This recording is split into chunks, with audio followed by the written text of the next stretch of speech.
Non. Moi, j'ai demandé si vous étiez prêt à ce qu'ils viennent faire une déposition ici pour expliquer ce qui s'est réellement passé ce jour avec vous. C'est ce que j'ai dit, maître. J'ai dit que c'est un non-événement pour moi. Un non-événement pour vous. Voilà. D'accord. Est-ce que vous confirmez avoir réquisitionné les véhicules de KPC, les camions de KPC pour le transport des corps? Mais M. KPC, il est encore vivant. J'ai dit non.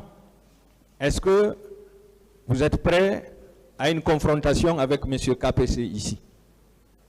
Je n'ai aucun avis parce que depuis que j'étais aux affaires, M. KPC, ce que vous dites, je n'ai pas de commentaire à ça et je n'ai aucun avis par rapport à ça. Tout dépendra de la conviction de la Cour.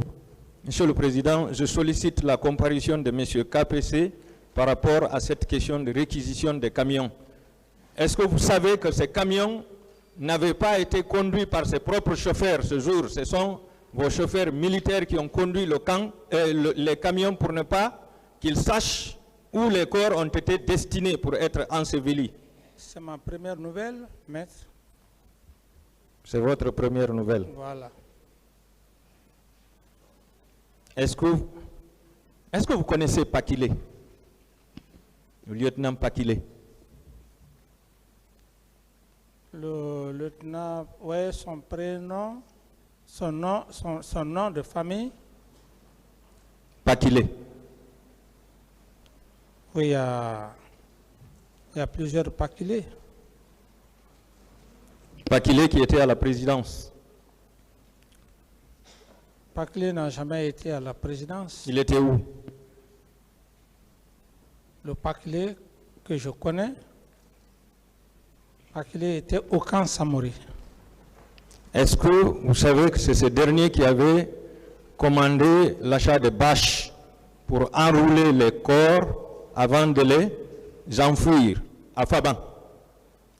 Paix à son âme, si c'est ce même Pakile qui était au camp Samori, il ne veut plus, donc je n'ai pas de commentaire à dire, je n'ai pas de commentaire à faire à vos affirmations, maître. D'accord. Et les corps qui ont été transportés par pirogue ici,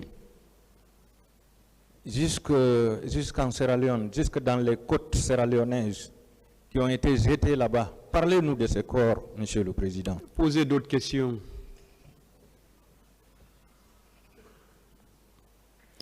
D'accord. J'estime que maître... S'il vous plaît. Je passe. Selon votre conseil, un de vos conseils ici, confirmé par vous, vous avez été réveillé dans la matinée du 28 septembre à 10 h par votre officier d'opération pour vous informer de la tenue de la manifestation. Est-ce que cela veut dire que votre projet de recueillement et de pardon, c'était des paroles en l'air, Monsieur le Président? Comme je l'ai dit, une nation est une continuité, même si cela n'a pas eu lieu, mais d'autres générations le feront à ma place un jour. Je n'ai pas de commentaire à faire par rapport à cette question, maître. Je passe. Est-ce que cette nuit du 27 au 28 septembre, vous pouviez dormir? Et la journée du 28 septembre, est-ce que vous pouviez dormir, Monsieur le Président, pendant que ceux qui voulaient vous arracher le pouvoir par une élection libre et démocratique avaient envisagé une manifestation pour dire non à votre candidature?